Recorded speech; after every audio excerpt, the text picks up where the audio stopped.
മുഖ്യമന്ത്രി ചിരിക്കുന്നത് ഞങ്ങളുടെ പല്ല് വെച്ചാണ്, ഭാര്യ ചിരിക്കുന്നത് ഞങ്ങളുടെ പല്ല് വെച്ച്, മുൻ പ്രധാനമന്ത്രിയും ചിരിച്ചിട്ടുണ്ട് ഞങ്ങളുടെ പല്ല് വെച്ച്. ജോൺ കുര്യാക്കോസ് @10kdental.com അടിച്ചു നോക്കിക്കഴിഞ്ഞാൽ എൻ്റെ കഥ മുഴുവൻ ഞാൻ പച്ചയ്ക്കുള്ളതുപോലെ മലയാളത്തിൽ പറഞ്ഞിട്ടുണ്ട്. ഒരു ഡെൻ്റൽ ക്ലിനിക്കിൽ അറ്റൻഡറായിട്ട് തറ തുടയ്ക്കുക, ടോയ്ലറ്റ് വാഷ് ചെയ്യുക, ഡോക്ടർ ഊണ് കഴിച്ച പാത്രങ്ങളൊക്കെ കഴുകി വയ്ക്കുക, ഇതെല്ലാമായിരുന്നു എൻ്റെ ജോലി. ഇന്ത്യയിൽ ആകെ 2 പ്രോസസ്സസ് ഉണ്ടാക്കുന്ന, ഡെൻ്റൽ പ്രോസസ്സ് ഉണ്ടാക്കുന്ന യൂണിറ്റ് ഉണ്ടായിരുന്നുള്ളൂ. ആ കാലങ്ങളിൽ ഞാൻ ഓർക്കുന്നുണ്ട്, പല്ല് ഉണ്ടാക്കിക്കൊണ്ട് വന്നു കഴിഞ്ഞാൽ പകുതി പോലും പേഷ്യൻ്റെ മൗത്തിൽ കയറില്ല. ഡോക്ടേഴ്സ് മണിക്കൂറുകൾ ഇങ്ങനെ ഗ്രൈൻഡ് ചെയ്യെല്ലാം ചെയ്യണം. പേഷ്യൻസ് മണിക്കൂറുകൾ വായി തുറന്നിരിക്കണം. ഒരു കസ്റ്റമർ എല്ലാ ബാങ്കിലും കയറിയിട്ട് നടക്കാൻ പറ്റില്ല. എനിക്ക് ലോൺ കിട്ടുമോ, നല്ലൊരു കൺസൾട്ടിനെ ഏൽപ്പിച്ചാൽ നടക്കാവുന്ന കാര്യമുള്ളൂ.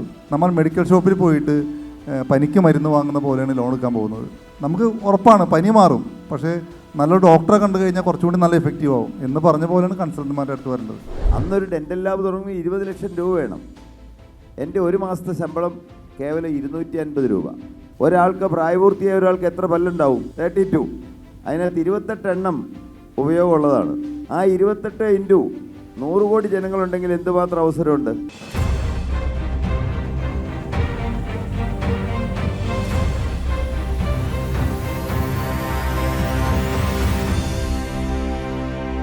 ബിസിനസ് എക്സലൻസ് അല്ലെങ്കിൽ ഓൺട്രപ്രണറിയൽ എക്സലൻസ്, ഗ്രോത്ത് സ്ട്രാറ്റജീസ് ഒക്കെയാണ് സംസാരിച്ചുകൊണ്ടിരുന്നത്. രണ്ടുപേരുടെയും കർമ്മ മേഖലയിൽ അവരവരുടേതായ വ്യക്തിമുദ്ര പതിപ്പിച്ച, അല്ലെങ്കിൽ നമ്മളിന്ന് പറഞ്ഞ പല കാര്യങ്ങളും പ്രാക്ടിക്കലായിട്ട് ഇംപ്ലിമെൻ്റ് ചെയ്ത് പരിചയമുള്ള 2 ആളുകളെയാണ് നമുക്കിന്ന് പാനലിലേക്ക് ലഭിച്ചിട്ടുള്ളത്. അപ്പോൾ ജോൺ സാറിൻ്റെയൊക്കെ സ്റ്റോറീസ് ഇന്ന് സോഷ്യൽ മീഡിയയിലൊക്കെ നമ്മൾ ഒരുപാട് കേട്ടിട്ടുണ്ടാവും. അദ്ദേഹത്തിൻ്റെ പല സ്പീച്ചുകളൊക്കെ അതിലുണ്ട്. സാറേ, നമ്മുടെ ഇന്നത്തെ ഒരു കോണ്ടെക്സ്റ്റ് എന്ന് പറയുന്നത് ബിസിനസ്സിൻ്റെ 3 ഘട്ടങ്ങൾ: സെറ്റപ്പ്, സ്റ്റെപ്പ് ആൻഡ് സ്കെയിലപ്പ്. ഈ ഓരോ കാലയളവിലുള്ള ആളുകളും അത്തരം രംഗത്ത് പ്രവർത്തിക്കുന്ന പ്രൊഫഷണൽസും ഒക്കെയാണ് നമ്മുടെ ടീമിലുള്ളത്. അപ്പോൾ നമുക്ക് ആദ്യം ഓരോ സ്റ്റേജായിട്ടൊന്ന് പോവുകയാണെങ്കിൽ നന്നായിരിക്കും. സെറ്റപ്പ് എന്നുള്ള സ്റ്റേജാണ് നമ്മളൊന്ന് സംസാരിക്കണം. ബിസിനസ്സിൻ്റെ ആദ്യ ഘട്ടങ്ങൾ, ബിസിനസ്സിലെ ഒരു കൺസിസ്റ്റൻസി മെയിൻറ്റെയിൻ ചെയ്യുന്ന ആ ഒരു സെറ്റപ്പ് സ്റ്റേജിൽ സാറിൻ്റെ ഒരു എക്സ്പീരിയൻസിൽ നിന്ന് എന്തൊക്കെ കാര്യങ്ങളാണ് ഒരു ഓൺട്രപ്രണർ ശ്രദ്ധിക്കേണ്ടത്? പ്രധാനമായും ശ്രദ്ധിക്കേണ്ടത്, അങ്ങ് ഇതിനോടകം പറഞ്ഞു കഴിഞ്ഞു, തുടങ്ങുന്ന സമയത്തുള്ള ഉത്സാഹം. ആ ഉത്സാഹം എല്ലാ കാലത്തും ഉണ്ടെങ്കിൽ മാത്രമേ വിജയത്തിലേക്ക് എത്താൻ കഴിയുകയുള്ളൂ. ഒന്നാമത്തെ കാര്യം അതാണ്. 2, അതും അങ്ങ് പറഞ്ഞു കഴിഞ്ഞു, സാഹചര്യങ്ങളെ കുറ്റം പറഞ്ഞുകൊണ്ടിരുന്നു കഴിഞ്ഞാൽ ഒരിക്കലും നമുക്ക് ഉയരാൻ കഴിയുകയില്ല. ശരിയാണ്, പലർക്കും നല്ല സാഹചര്യങ്ങളുണ്ട്, സാഹചര്യങ്ങൾ ലഭിച്ച ആളുകളുണ്ട്. എന്നാൽ എന്നെ സംബന്ധിച്ച് പറയുകയാണെങ്കിൽ ഒരിക്കലും ജീവിതത്തിൽ ഉയരുമെന്ന് ചിന്തിച്ച മനുഷ്യനായിരുന്നില്ല ഞാൻ. അങ്ങനെ ഒരു സാഹചര്യത്തിലൂടെയല്ല ഞാൻ കടന്നു വന്നത്. നിങ്ങൾക്കൊന്ന് ജോൺ കുര്യാക്കോസ് @10kdental.com അടിച്ചു നോക്കിക്കഴിഞ്ഞാൽ എൻ്റെ കഥ മുഴുവൻ ഞാൻ പച്ചയ്ക്കുള്ളതുപോലെ മലയാളത്തിൽ പറഞ്ഞിട്ടുണ്ട്. ഒരിക്കലും ഉയരാൻ സാധ്യതയില്ലാതിരുന്നു. 15 വയസ്സ് വരെ ഞാൻ ജീവിതത്തിൽ ഉയരുമെന്ന് സ്വപ്നം കണ്ടിരുന്ന മനുഷ്യനല്ല. അത്രമാത്രം ദയനീയമായൊരു സ്ഥിതിയായിരുന്നു എൻ്റേത്. എന്നാൽ ഭാഗ്യവശാൽ ദൈവവിശ്വാസി അല്ലായിരുന്ന ഞാൻ ദൈവവിശ്വാസിയായി തീർന്നു. പതിയെ പതിയെ ദൈവം എന്നെ ഉയർത്താൻ തുടങ്ങി. ഞാൻ കേവലം ഒരു ഡെൻ്റൽ ക്ലിനിക്കിൽ അറ്റൻഡറായിട്ട് തറ തുടയ്ക്കുക, ടോയ്ലറ്റ് വാഷ് ചെയ്യുക, ഡോക്ടർ ഊണ് കഴിച്ച പാത്രങ്ങളൊക്കെ കഴുകി വയ്ക്കുക, ഇതെല്ലാമായിരുന്നു എൻ്റെ ജോലി. എന്നാൽ ആ കാലത്ത് 80കളിലെ കാര്യമാണ് പറയുന്നത്. അന്ന് ഡെൻ്റൽ ലാബുകൾ ഇന്ത്യയിലാകെ 2 പ്രോസസ്സസ് ഉണ്ടാക്കുന്ന, ഡെൻ്റൽ പ്രോസസ്സ് ഉണ്ടാക്കുന്ന യൂണിറ്റ് ഉണ്ടായിരുന്നുള്ളൂ. അന്നെൻ്റെ മനസ്സിൽ ഒരു സ്വപ്നം വരാനിടയായി. ആ സ്വപ്നമാണ് ഡെൻകെയറായി പിന്നീട് 6 കൊല്ലം കഴിഞ്ഞപ്പോൾ അത് ഡെൻകെയർ തുടങ്ങാനിടയായത്. ആ കാലങ്ങളിൽ ഞാൻ ഓർക്കുന്നുണ്ട്, പല്ല് ഉണ്ടാക്കിക്കൊണ്ട് വന്നു കഴിഞ്ഞാൽ പകുതി പോലും പേഷ്യൻ്റെ മൗത്തിൽ കയറില്ല. ഡോക്ടേഴ്സ് മണിക്കൂറുകൾ ഇങ്ങനെ ഗ്രൈൻഡ് ചെയ്യെല്ലാം ചെയ്യണം. പേഷ്യൻസ് മണിക്കൂറുകൾ വായി തുറന്നിരിക്കണം. ചിലപ്പോൾ എൻ്റെ പഴയ യജമാനൻ പറയും, ഞാൻ ഈ വർക്ക് ചെയ്യുന്നില്ല എന്ന്. അപ്പോൾ എൻ്റെ മനസ്സിലൊരാഗ്രഹം, ഒരു സ്വപ്നം. അന്നൊരു ഡെൻ്റൽ ലാബ് തുടങ്ങി 20 ലക്ഷം രൂപ വേണം. എൻ്റെ ഒരു മാസത്തെ ശമ്പളം കേവലം 250 രൂപ. എങ്ങനെ തുടങ്ങാൻ കഴിയും? പക്ഷെ ഞാൻ തളർന്നില്ല. രാവുകളില്ലാതെ അധ്വാനിക്കാനിടയായി. എന്നാൽ അന്ന് തുടങ്ങിയ കാലത്ത് പല രീതിയിലുള്ള ഇന്നത്തെ സാഹചര്യങ്ങളല്ലല്ലോ. അന്ന് ഞാൻ ഓർക്കുന്നുണ്ട്, 15 പ്രാവശ്യം ഞാൻ എറണാകുളത്ത് ഇൻഡസ്ട്രിയൽ ഓഫീസിൽ സബ്സിഡി മേടിക്കാൻ വരെ വന്നു. അന്ന് ഇന്ത്യയിലേക്ക് ആദ്യമായിട്ട് ഒരു കാസ്റ്റിംഗ് മെഷീൻ കൊണ്ടുവന്നു ജർമ്മനിയിൽ നിന്ന്. 200% ആയിരുന്നു ഇമ്പോർട്ട് ഡ്യൂട്ടി. ഇന്നോ 17% ഞങ്ങളുടെ ഇമ്പോർട്ട് ഡ്യൂട്ടി. എന്നാൽ അന്ന് ഞാൻ എൻ്റെ മനസ്സിൽ കണക്ക് കൂട്ടി എന്തുമാത്രം ആളുകളുണ്ട്. ഒരാൾക്ക് പ്രായപൂർത്തിയായ ഒരാൾക്ക് എത്ര പല്ലുണ്ടാവും? മിണ്ടൂല്ലാത്തവരാണ് ഇവിടെ ഇരിക്കുന്നത്. 32. അതിനകത്ത് 28 എണ്ണം ഉപയോഗമുള്ളതാണ്. ആ 28 ഇൻറ്റു 100 കോടി ജനങ്ങളുണ്ടെങ്കിൽ എന്തുമാത്രം അവസരമുണ്ട്? ഞങ്ങളുടെ പല്ല് വെച്ചവരായിരിക്കും മിക്കവാറും പേര് ഇവിടെ ഇരിക്കുന്നവർ. മുഖ്യമന്ത്രി ചിരിക്കുന്നത് ഞങ്ങളുടെ പല്ല് വെച്ചാണ്, ഭാര്യ ചിരിക്കുന്നത് ഞങ്ങളുടെ പല്ല് വെച്ചാണ്, മുൻ പ്രധാനമന്ത്രിയും ചിരിച്ചിട്ടുണ്ട് ഞങ്ങളുടെ പല്ല് വെച്ച്. അപ്പോൾ സ്വാഭാവികമായും പറഞ്ഞത് എന്താണ്? ധാരാളം അവസരങ്ങളുണ്ടെന്ന് കാണാൻ എനിക്കിടയായി. അന്ന് ഞാൻ ഓർക്കുന്നുണ്ട്, ഞാൻ എൻ്റെ അവിടെ ജോലി ചെയ്തുകൊണ്ടിരുന്ന ഒരു ഡോക്ടർ എന്നോട് പറഞ്ഞു, അപ്പൻ്റെ മാതിരി മോനും കാര്യമായ എന്തോ തകരാറ് ഉണ്ട്, അതുകൊണ്ടാണ് ഇത്രയും പണമൊക്കെ മുടക്കി ഈ മെഷീനെ കൊണ്ടുവരുന്നതെന്ന്. നിങ്ങൾക്ക് പലർക്കും മനസ്സിലായി കാണില്ല. അപ്പൻ്റെ പോലെ മോനും എന്ന് പറഞ്ഞപ്പോൾ നിങ്ങൾ കേട്ടിട്ടുള്ളവർക്കേ മനസ്സിലാവുള്ളൂ. ഞാൻ 3 തലമുറകളായി ഭ്രാന്ത് ബാധിച്ചൊരു കുടുംബത്തിലാണ് ജനിച്ചത്. അപ്പൻ്റെ മാതിരി തന്നെ മോനും എന്തോ കാര്യമായി തകരാറുണ്ടെന്ന് പറഞ്ഞപ്പോൾ വേണമെങ്കിൽ എനിക്ക് തളരാമായിരുന്നു. പക്ഷേ ഞാൻ വ്യക്തമായും മനസ്സിലാക്കി ശരിയായിട്ട് റിസ്ക്കാണ് എടുക്കുന്നതെങ്കിലും അതിൻ്റെ കണക്കൂട്ടുകളോടുള്ള റിസ്ക്കാണ് ഞാൻ എടുത്തത്. അതുകൊണ്ട് കേവലം 250 രൂപ മാസ ശമ്പളം ഉണ്ടായിരുന്ന ആൾ 20 ലക്ഷം രൂപ മുടക്കി 6 വർഷത്തിന് ശേഷം 88-ൽ ഡെൻകെയർ തുടങ്ങാനിടയായി. ഞാൻ പറഞ്ഞത് സാഹചര്യങ്ങളല്ല, നമ്മുടെ മനസ്സിൽ വരുന്ന അതിയായ ആഗ്രഹങ്ങൾ. പെട്ടെന്നൊരാഗ്രഹം വരുന്നു, പലർക്കും ആ ആഗ്രഹം അസ്തമിക്കുന്നു. പോരാ, സ്ഥിരമായ ഉത്സാഹത്തോടു കൂടിയുള്ള ആഗ്രഹം, ദൃഢനിശ്ചയം, എന്തെല്ലാമാണ് പറയാനുള്ളത്. ഇനി ഇതേ കാര്യം തന്നെ നമുക്ക് ഒരു ലോൺ കൺസൾട്ടൻ്റ് എന്നുള്ള രൂപത്തിൽ, അല്ലെങ്കിൽ ഒരു ലോൺ കോച്ച് എന്നൊക്കെ ഇന്നിപ്പോൾ ഇൻസ്റ്റഗ്രാമിലൂടെയൊക്കെ ഒരുപാട് ലോൺ എടുക്കുന്ന ആളുകൾക്ക് വേണ്ട ടിപ്സൊക്കെ നൽകിക്കൊണ്ടിരിക്കുകയാണ്. അപ്പോൾ അദ്ദേഹത്തിനോട്, മിസ്റ്റർ ജിജോനോടും കൂടെ നമുക്ക് ഇതേ കാര്യത്തെപ്പറ്റി ഒന്ന് ചോദിക്കാം. കാരണം ധാരാളം പുതിയ ബിസിനസ്സുകളൊക്കെ തുടങ്ങുന്ന ആളുകൾ കാണാനായിട്ട് വരുന്നുണ്ടാവും, മീറ്റ് ചെയ്യുന്നുണ്ടാവും. അപ്പോൾ ഇത്രയും നാളത്തെ ഒരു എക്സ്പീരിയൻസിൽ ഒരു ബിസിനസ്സിൻ്റെ സെറ്റപ്പ് സ്റ്റേജ് അല്ലെങ്കിൽ തുടക്ക കാലഘട്ടത്തിൽ ശ്രദ്ധിക്കേണ്ടത് എന്തെല്ലാമാണ്? തുടക്ക കാലഘട്ടത്തിൽ നമുക്കറിയാം, ഇപ്പോൾ ഒരുപാട് ആൾക്കാർ, ഞാനിപ്പോൾ 20 വർഷത്തോളമായി ഈ ലോൺ കൺസൾട്ടൻസി തുടങ്ങിയിട്ട്. ഒരുപാട് ചെറുതും വലുതുമായിട്ടുള്ള ക്ലയൻസ് ഞങ്ങൾക്കുണ്ട്.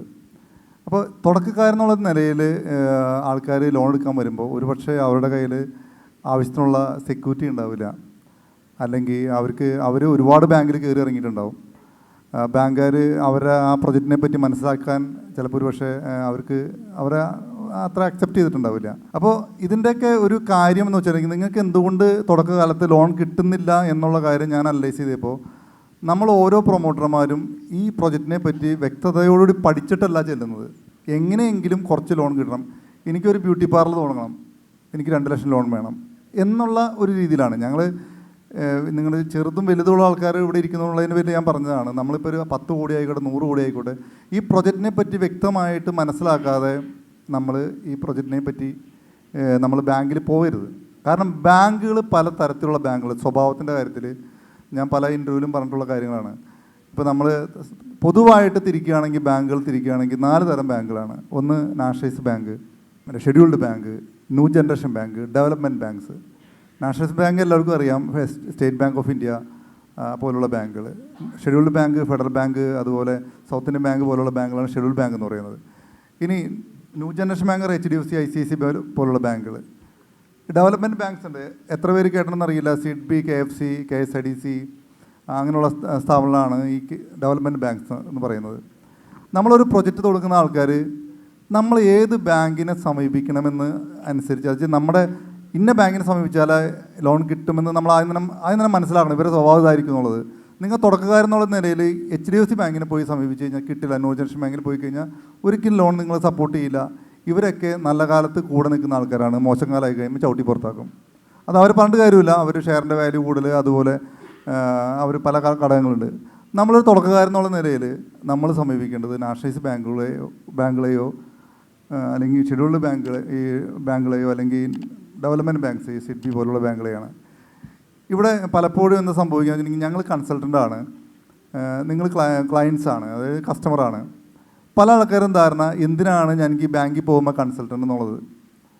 ഇപ്പോൾ നമുക്കറിയാം, ഞങ്ങൾ ഇപ്പോൾ ഒരു ക്ലയൻ്റ് എന്നുള്ള നിലയിൽ നിങ്ങൾ ഞങ്ങളെ സമീപിക്കുമ്പോൾ നിങ്ങൾക്ക് ഒറ്റ കോണ്ടാക്റ്റിൽ ഞങ്ങൾക്ക് ഒരുപാട് ബാങ്കുകളായിട്ട് കണക്ഷൻ ഉണ്ട്. ഈ ബാങ്കുകളിൽ എല്ലാ ബാങ്കുകളും തുറന്നിരിക്കുന്ന എല്ലാ ബാങ്കുകളും ബിസിനസ് ചെയ്യാനാണ് തുറന്നിരിക്കുന്നത്. എന്ന് വെച്ചാൽ ലോൺ കൊടുക്കുക എന്നുള്ളതാണ് മെയിൻ പർപ്പസ്. ഡെപ്പോസിറ്റ് വാങ്ങുക, ലോൺ കൊടുക്കുക എന്നുള്ളതാണ് മെയിൻ പർപ്പസ്. എല്ലാ ബാങ്കുകളുടെ ഉദ്ദേശം നല്ല രീതിയിലുള്ള ക്ലയൻസ് വേണം, നല്ല അക്കൗണ്ടുകൾ വേണം എന്നുള്ളതാണ്. പക്ഷേ എല്ലാ മാനേജർമാരും ഒരേ പോസിറ്റീവ് മനോഭാവമായിരിക്കില്ല. അപ്പോൾ ഒരു കൺസൾട്ടൻറ്റ് സമീപിച്ച് കഴിയുമ്പോൾ ഇത് ഏത് ബാങ്കിൽ കൊടുക്കണം, ഏത് ബ്രാഞ്ചിൽ കൊടുക്കണം, അല്ലെങ്കിൽ ഓരോ ബാങ്കിൻ്റെ റീജിയണൽ മാനേജർ ലെവലിൽ, ബ്രാഞ്ച് ലെവലിൽ പവർ നിങ്ങൾക്കറിയില്ല. ഒരുപക്ഷെ നിങ്ങൾക്കറിയില്ല 10 കോടി വരെയൊക്കെ ബ്രാഞ്ച് ലെവലിൽ സാങ്ഷൻ ചെയ്യുന്ന ബാങ്കുകളുണ്ട്. മാനേജർക്ക് തന്നെ പവർ ഉണ്ടാകും. ഇത് ഒരു കസ്റ്റമർ എല്ലാ ബാങ്കിലും കയറിയിട്ട് നടക്കാൻ പറ്റില്ല. എനിക്ക് ലോൺ കിട്ടും ഒറ്റ കൺസൾട്ടിനെ ഏൽപ്പിച്ചാൽ, നല്ലൊരു കൺസൾട്ടിനെ ഏൽപ്പിച്ചാൽ നടക്കാവുന്ന കാര്യമുള്ളൂ. പലപ്പോഴും നമ്മുടെ ക്ലയൻസൊക്കെ ചെയ്യുന്ന ഒരു പരിപാടി തുടങ്ങി, നമ്മൾ മെഡിക്കൽ ഷോപ്പിൽ പോയിട്ട് പനിക്ക് മരുന്ന് വാങ്ങുന്ന പോലെയാണ് ലോൺ എടുക്കാൻ പോകുന്നത്. നമുക്ക് ഉറപ്പാണ് പനി മാറും, പക്ഷേ നല്ലൊരു ഡോക്ടറെ കണ്ടു കഴിഞ്ഞാൽ കുറച്ചുകൂടി നല്ല എഫക്റ്റീവ് ആവും എന്ന് പറഞ്ഞ പോലെയാണ് കൺസൾട്ടന്മാരുടെ അടുത്ത് വരേണ്ടത്. തീർച്ചയായിട്ടും ഒരു തുടക്കക്കാരെന്നുള്ള നിലയിൽ എനിക്ക് ലോണിൻ്റെ കാര്യം മാത്രമേ പറയാൻ പറ്റുള്ളൂ. തുടക്കക്കാരെന്നുള്ള നിലയിൽ പ്രൊജക്റ്റിനെ പറ്റി പഠിക്കുക, നല്ല കൺസൾട്ടന്മാരെ ഏൽപ്പിക്കുക, നല്ല ചാർട്ടേഡ് അക്കൗണ്ട്സായിട്ട് കൺസൾട്ട് ചെയ്യുക, എല്ലാ രീതിയിലും കൺസൾട്ടന്മാരായിട്ട് ബന്ധപ്പെടുക. അപ്പോൾ നമ്മൾ സെറ്റപ്പിനെ പറ്റി സംസാരിച്ചു, സ്റ്റെപ്പ് അപ്പ് ചെയ്യുന്ന. അപ്പോൾ സാറ് ഈ ഓരോ ഘട്ടങ്ങളിലൂടെയും റിയൽ എക്സ്പീരിയൻസ് വെച്ച് തന്നെ സാറിന് പറയാൻ സാധിക്കും. തുടക്ക കാലഘട്ടത്തിൽ ഉണ്ടായിരിക്കേണ്ട ആ ഒരു ആർജവത്തെ പറ്റിയും അതിനുവേണ്ടിയുള്ള പ്രയത്നത്തെ പറ്റിയൊക്കെ സാർ പറഞ്ഞു കഴിഞ്ഞു. സ്വപ്നം കാണേണ്ടതും ആ സ്വപ്നത്തിന് വേണ്ടി വർക്ക് ചെയ്തതൊക്കെ. ഇനി അടുത്തൊരു ചുവട് വയ്ക്കുമ്പോൾ, കാരണം കുറേ പേരൊക്കെ ആ സ്റ്റേജ് കഴിഞ്ഞ് അടുത്ത സ്റ്റേജിലേക്ക് നീങ്ങുന്ന ആൾക്കാരുണ്ടാവുമല്ലോ, ആ സ്റ്റെപ്പ് അപ്പ് ചെയ്യുന്ന ഒരു കാലഘട്ടത്തിൽ ഒരു സംരംഭകനിൽ ഉണ്ടായിരിക്കേണ്ട പ്രധാന കാഴ്ചപ്പാടുകളെ പറ്റി സാറൊന്ന് പറയും. ഞാൻ എന്താണ് ചെയ്തതെന്ന് പറയാം. ഞങ്ങൾ തുടങ്ങുമ്പോൾ ആകെ 2 പ്രോഡക്റ്റ്സേ ഉണ്ടായിരുന്നുള്ളൂ. 80കളിൽ പല്ലിന് കേട് വന്നു കഴിഞ്ഞാൽ പല്ല് പറിച്ച് കളയുക, എടുത്തു കഴുകുന്ന പല്ല് വയ്ക്കുക. കേട് വന്നാൽ അത്യാവശ്യം വിദ്യാഭ്യാസമുള്ളവർ വെള്ളി വെച്ചടയ്ക്കും, അമാൽഗം വെച്ചടയ്ക്കും, വെള്ളി കളറുള്ളൊരു ലോഹം. പിന്നെയും ധാരാളം പൈസ ഉള്ളവരാണെങ്കിൽ അന്ന് ഫിക്സ് ചെയ്ത് പല്ല് വയ്ക്കുക, അതായത് പല്ല് പൊട്ടിപ്പോകുന്ന പല്ലിന് ക്യാപ്പ് ചെയ്യുക. അന്ന് നിക്കൽ ക്രോം എന്ന് പറഞ്ഞ മെറ്റൽ വെച്ച മെറ്റലിൽ ഫുൾ ക്രൗൺ എന്ന് പറഞ്ഞാൽ മെറ്റലിൻ്റെ അതേ കളറായിരിക്കും. മുമ്പിലത്തെ പല്ലിന് അകത്ത് മെറ്റലും പുറമെ പ്ലാസ്റ്റിക്കും ഉണ്ട്. അന്ന് 6 കളറേ ഉള്ളൂ, അക്രലിക് എന്ന് പറയും. ഈ 6 കളറ് കൊണ്ട് കളർ കൊടുത്തു, അത്രയും മാത്രമേ ഉള്ളൂ. ഈ 2 പ്രോഡക്റ്റ്സേ ഉണ്ടായിരുന്നുള്ളൂ. ഇന്ത്യയിൽ എത്രയും 2 പ്രോഡക്റ്റ്സേ ഉണ്ടായിരുന്നുള്ളൂ. എന്നാൽ ഞാൻ 88 സ്ഥാപനം തുടങ്ങിയെങ്കിലും 91 കാലഘട്ടമായപ്പോൾ ഒരു കാര്യം എനിക്ക് ബോധ്യപ്പെട്ടു, മനസ്സിലായി, അറിയാനിടയായി. പോഴ്സലീൻ അഥവാ സെറാമിക് കോട്ടിങ് കൊടുത്ത്, മെറ്റലിൻ്റെ പുറത്ത് സെറാമിക് കോട്ടിങ് കൊടുത്ത് പല്ലുണ്ടാക്കാൻ കഴിയുമെന്ന്. അപ്പോൾ ഇവിടെ ഇന്ത്യയിലെങ്ങും വന്നിട്ടില്ല. അപ്പോൾ ഞാൻ അന്വേഷിച്ചു. അപ്പോൾ സ്വിറ്റ്സർലൻഡിൽ ലിച്ചൻസ്റ്റൈൻ എന്ന് പറഞ്ഞ സ്ഥലത്ത്, സ്വിറ്റ്സർലൻഡിൻ്റെ അടുത്തുള്ളൊരു കൺട്രി, അവിടെ ട്രെയിനിങ് കൊടുക്കുന്നുണ്ട്. അങ്ങനെ അറിയാനിടയായി. കേവലം 10ാം ക്ലാസ് മാത്രം പഠിച്ച് കണക്കിന് 50ൽ 7 മാർക്ക് കിട്ടി. ആകെ കഷ്ടപ്പെട്ട് പഠിച്ചിട്ട് 600ൽ 250 കിട്ടി.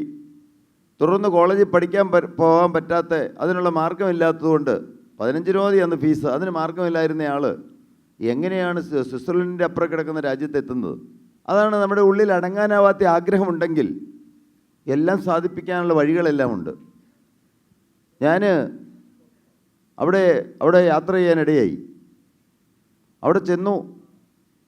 ആദ്യമായിട്ട് സൈബർ ഹിൽബേ എന്ന് പറഞ്ഞ ഒരാളാണ്, അദ്ദേഹമാണ് ഞങ്ങൾക്ക് ട്രെയിനിങ് തന്നത്, സെറാമിക് കോട്ടിങ്. എൻ്റെ കണ്ണ് തുറപ്പിക്കുകയായിരുന്നു. ആ കാലം വരെ ഞാൻ ചിന്തിച്ചിരുന്നത്,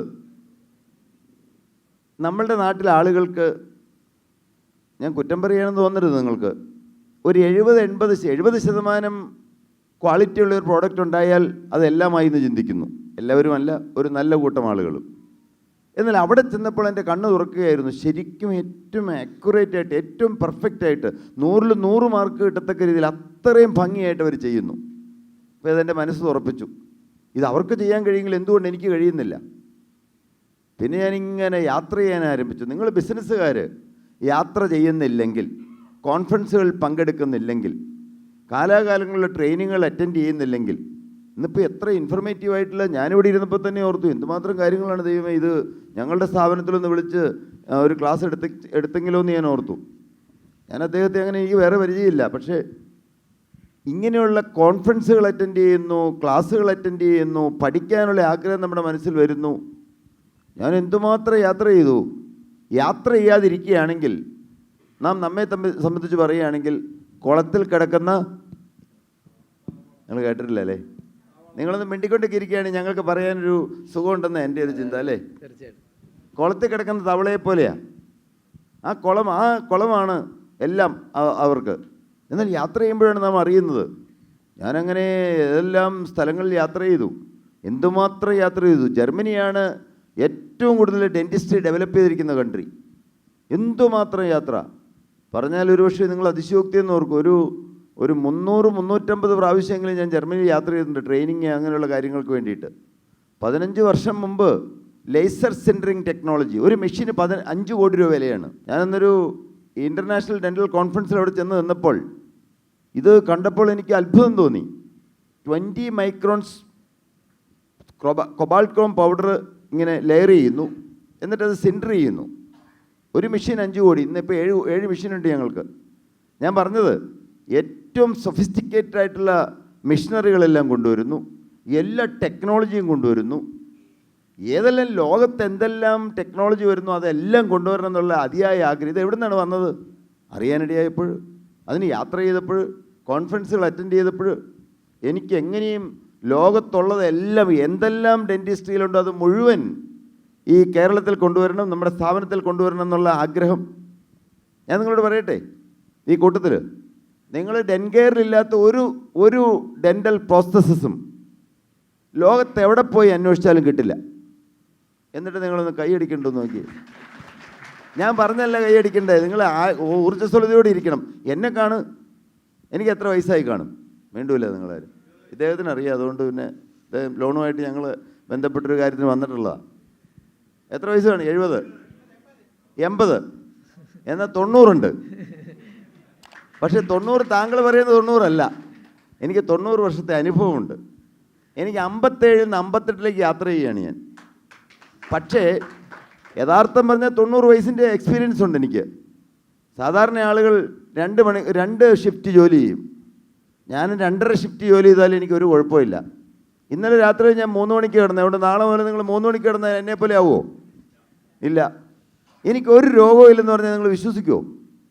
പ്രഷറില്ല, പ്രമേഹമില്ല, ഷുഗറില്ല, ഒന്നുമില്ല. വേറെ ഒരു രോഗവും ഇല്ല. പ്രിയപ്പെട്ടവർ, എന്താണ് ഞാൻ പറഞ്ഞത്?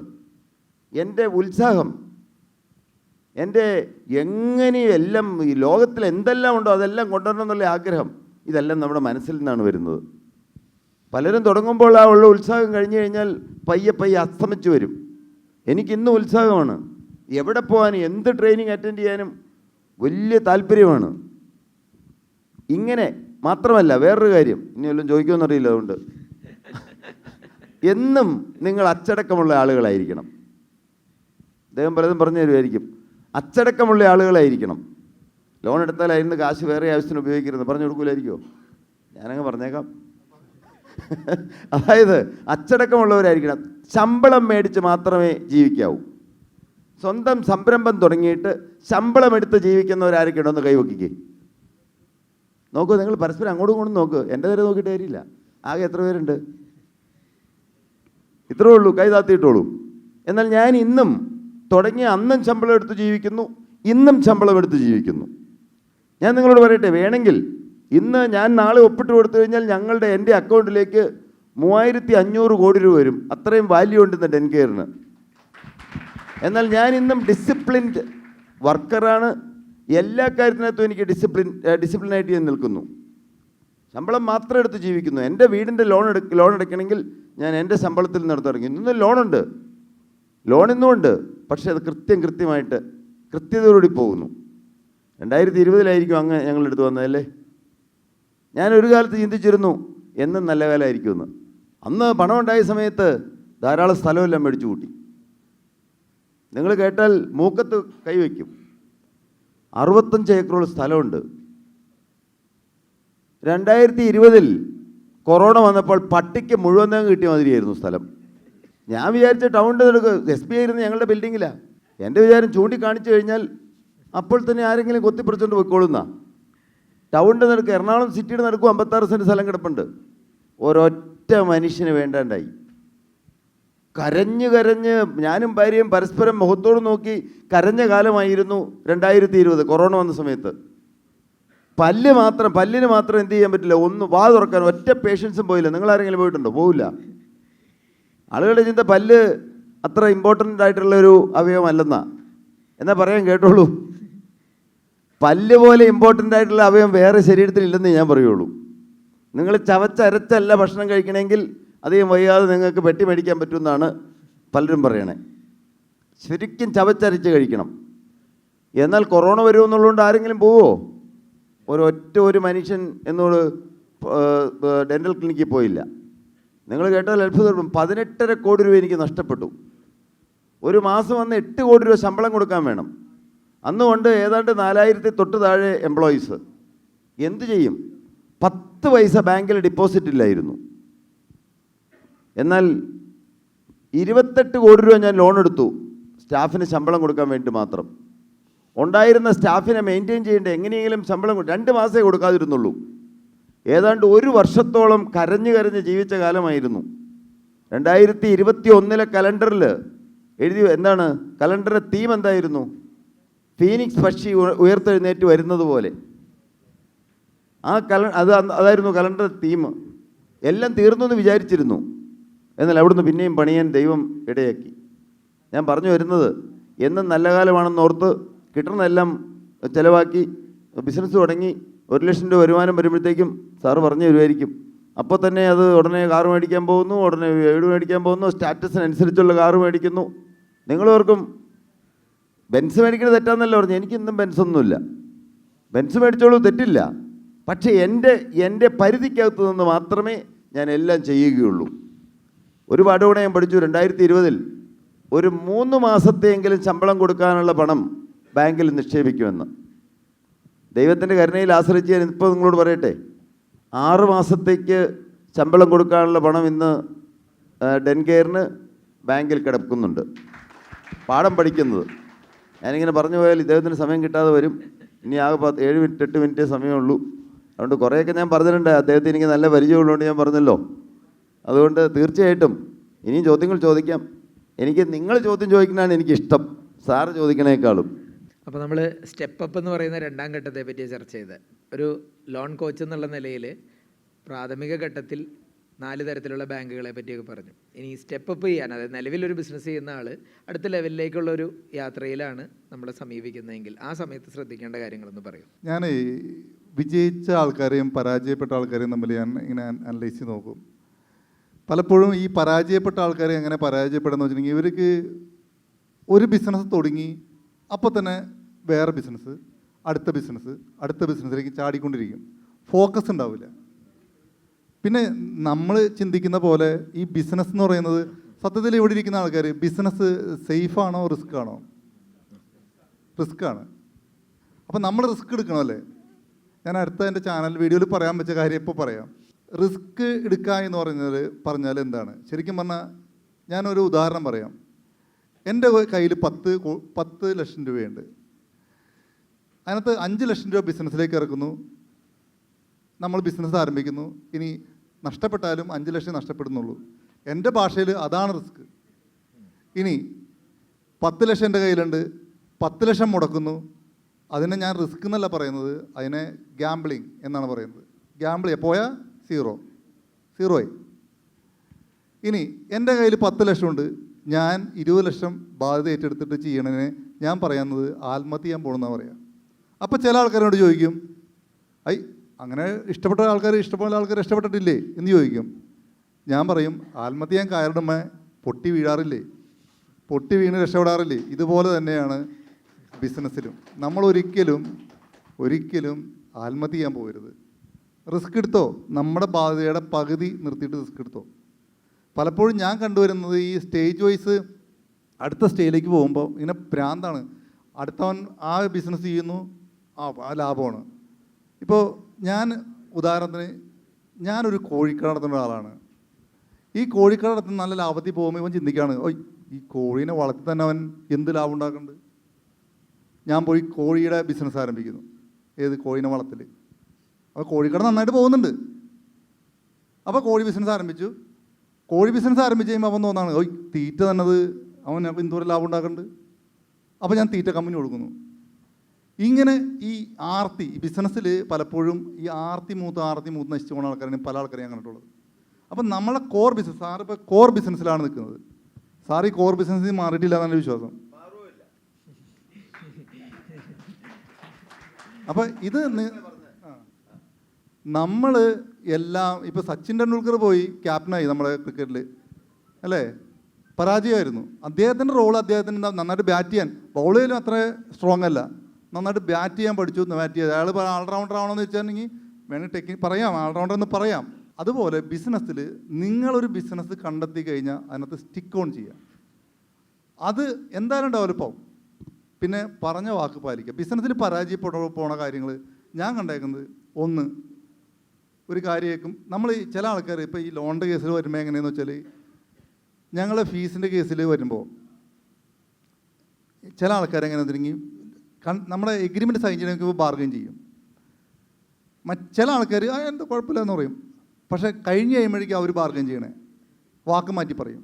നമ്മൾ എന്ത് കാര്യത്തിൽ ഏർപ്പെടുമ്പോഴും നമ്മളുടെ ടേംസ് ഉറപ്പിച്ചിട്ട് അതിൽ നിന്ന് മാറാതിരിക്കുക. എന്നാൽ മാത്രമേ ഏത് സ്റ്റേജിലായിക്കോട്ടെ, ഫസ്റ്റ് സ്റ്റേജിലായിക്കോട്ടെ, സെക്കൻഡ് സ്റ്റേജിലായിക്കോട്ടെ, തേർഡ് സ്റ്റേജിലായിക്കോട്ടെ, ബിസിനസ് ഗ്രോ ചെയ്യുള്ളൂ. ഞാൻ സാറിൻ്റെ അടുത്തൊക്കെ ആയിട്ട് ബന്ധപ്പെട്ടുള്ളതാണ്. സാറ് നിങ്ങൾ ഉദ്ദേശിക്കുന്നുണ്ടോ സാറൊക്കെ വളരെ ഈസി ആയിട്ടിരുന്ന് ബിസിനസ് ചെയ്യണമെന്ന്? ഡെഡിക്കേറ്റ് ചെയ്ത് ബിസിനസ് ചെയ്യുന്ന ആൾക്കാരാണ്. നിങ്ങൾക്ക് ബോബി ചെമ്മണ്ണനെ പറ്റി എന്താ അറിയാം? അത് കോമാളിയല്ലേ? ആണോ? കോമാളിയല്ല. അരുണേ, നമ്മൾ എപ്പോഴാണ് വന്നേ? മിനിയാന്ന് ഞാൻ 4:30 വീട്ടിലെത്തിയപ്പോൾ, ഞാൻ സുജീഷും നിഖിലൊക്കെ കൂടി വീട്ടിലെത്തിയത്. എൻ്റെ ക്ലയൻറ്റാണ്, 14 വർഷമായിട്ട് എൻ്റെ ക്ലയൻറ്റാണ്. പുറത്ത് നോക്കുമ്പോൾ ഭയങ്കര കോമാളിയാണ്. ബിസിനസ്സിൽ അരുൺ എന്താ തോന്നി? ഞങ്ങൾ അപ്പോൾ മിനിയാന്നൊരു പ്രൊജക്റ്റിൻ്റെ ഫണ്ടിങ് റെഡി ആയി കഴിഞ്ഞപ്പോൾ അന്ന് എന്തായാലും ഒപ്പിടാൻ ആളുണ്ടാവും. അപ്പോൾ ഒരു ഇൻ്റർവ്യൂ എനിക്ക് തരാമെന്ന് പറഞ്ഞിട്ടുണ്ടായി. ഞങ്ങൾ ഒപ്പിട്ട് ബാങ്കുകാർ പോയി 9 മണിക്ക് പോയി. നമ്മൾ ഇൻ്റർവ്യൂ തുടങ്ങിയത് 1:15 2 മണി വരെ ഇൻ്റർവ്യൂ. ഇത്രയും സ്ട്രഗിൾ ചെയ്ത് അവരത്രയും ബുദ്ധിമുട്ടിയാണ് ബിസിനസ് ചെയ്യുന്നത്. ആ ഡെഡിക്കേഷനാണ് ഓരോ ബിസിനസ്സുകാരും വിജയിക്കുന്നത്. സാറ് ഈ ഇപ്പോൾ കഥ സാറ് പറഞ്ഞത് നിങ്ങൾക്ക് തോന്നിയിട്ടുണ്ടാവോ ഈസി ആയിട്ടാണ് സാറ് ചെയ്യുന്നത്? വളരെ ഡെഡിക്കേറ്റഡോടുകൂടി സാർ ആ ബിസിനസ്സിൽ ഫോക്കസ് ചെയ്ത് നിൽക്കുന്നതിൻ്റെ പേരിലാണ് വിജയം ഉണ്ടായത്. നിങ്ങൾ ഭൂരിഭാഗം ഇരിക്കുന്ന ആൾക്കാർ ചെറുപ്പക്കാരുകളാണ്. നിങ്ങൾ എൻ്റെ ഒരു ആഗ്രഹം പറയട്ടെ, ഒരു 10, 20, 30 വർഷം കഴിഞ്ഞ് കഴിയുമ്പോൾ നിങ്ങളിൽ ഒരാളെങ്കിലും ഈ ലോകത്ത് നമ്പർ 1 ധനികരിൽ ഒരാളായി മാറണം. അപ്പോൾ ഇത് എൻ്റെ റിക്വസ്റ്റാണ്. പിന്നെ ഫൈനലി അല്പസമയത്തിലൊരു കാര്യം കൂടെ, മൂന്നാമത്തെ ഒരു ക്വസ്റ്റ്യൻ, സ്കെയിലപ്പ്. അതായത് സെറ്റപ്പും കഴിഞ്ഞ് സ്റ്റെപ്പും കഴിഞ്ഞ് ഇനി അടുത്ത തരത്തിലേക്ക്, കാരണം ചിലരെങ്കിലുമൊക്കെ ഇപ്പോൾ ആ ഒരു ഘട്ടത്തിലേക്ക് എത്തിയവരും കൂടെ ഉണ്ട്, ചിലപ്പോൾ രാജ്യം വിട്ട് അടുത്ത സ്ഥലത്തേക്കൊക്കെ വ്യാപിക്കണമെന്ന്. അപ്പോൾ ആ ഒരു എക്സ്പീരിയൻസും കൂടെ സാർ ഒന്ന് പറഞ്ഞു തന്നെ. ഞങ്ങൾ തുടങ്ങുമ്പോൾ മൂവാറ്റുപുഴ മാത്രം തുടങ്ങി, 6 ജോലിക്കാർ വെച്ച് തുടങ്ങി, 2 പ്രോഡക്റ്റ്സ് കൊണ്ട് തുടങ്ങി. പിന്നീട് ഞാൻ പറഞ്ഞല്ലോ, യാത്ര ചെയ്തു, വിവിധ അവസരങ്ങൾ തേടിക്കൊണ്ടിരുന്നു. ഞങ്ങൾ എന്നും പ്രോഡക്റ്റിൻ്റെ ക്വാളിറ്റിയിൽ ഒരിക്കലും കോംപ്രമൈസ് ചെയ്തിട്ടില്ല. നിങ്ങൾ കേട്ടാൽ ഒരുപക്ഷെ അത്ഭുതപ്പെടും. ഞങ്ങളുടെ പ്രോഡക്റ്റ്, ഡെൻകെയറിൻ്റെ പ്രോഡക്റ്റ് മാർക്കറ്റിൽ ഇന്ന് കിട്ടുന്ന എല്ലാവരുടെ പ്രോഡക്റ്റിനേക്കാളും ഏകദേശം 17 മുതൽ 20% വരെ എക്സ്പെൻസീവാണ്. എന്നാൽ ഞങ്ങൾക്ക് ചെയ്താൽ തീരാത്ത മാതിരി അത്രത്തോളം ഞങ്ങൾക്ക് കേസുകൾ ലഭിക്കുന്നുണ്ട്. എന്തുകൊണ്ട്? നിങ്ങൾ ഓർത്തോളൂ, നിങ്ങൾ ഹൃദയത്തിൽ കുറിച്ചു വയ്ക്കൂ. നിങ്ങൾ ഏതൊരു കാര്യം ചെയ്യുമ്പോഴും ദൈവത്തിന് ചെയ്തു കൊടുക്കുന്ന പോലെ ചെയ്യുക. നിങ്ങളുടെ മനസാക്ഷി നിങ്ങളെ കുറ്റപ്പെടുത്തുന്നില്ല എന്ന് നിങ്ങൾ ഉറപ്പുവരുത്തണം. മനുഷ്യർ കാണും, ദൈവവും കാണും എന്നുള്ള ചിന്തയോടുകൂടി ചെയ്യുന്നു. ഏതൊരു റോ മെറ്റീരിയൽ മേടിക്കുമ്പോഴും എനിക്കറിയാം, ഞങ്ങൾ ഏറ്റവും ഗുണമേന്മയുള്ള റോ മെറ്റീരിയൽസ് മാത്രമേ മേടിക്കുകയുള്ളൂ. പക്ഷേ അതുകൊണ്ട് എന്താണ്, എക്സ്പെൻസ് കൂടും. പൈസ കുറച്ചൊരിക്കലും കോമ്പറ്റ് ചെയ്യില്ല, ചെയ്യാൻ ഞങ്ങൾക്ക് കഴിയുകയുമില്ല. ഞങ്ങൾ തുടങ്ങുമ്പോൾ കേരളത്തിൽ മാത്രമേ സ്ഥാപനമുള്ളല്ലോ.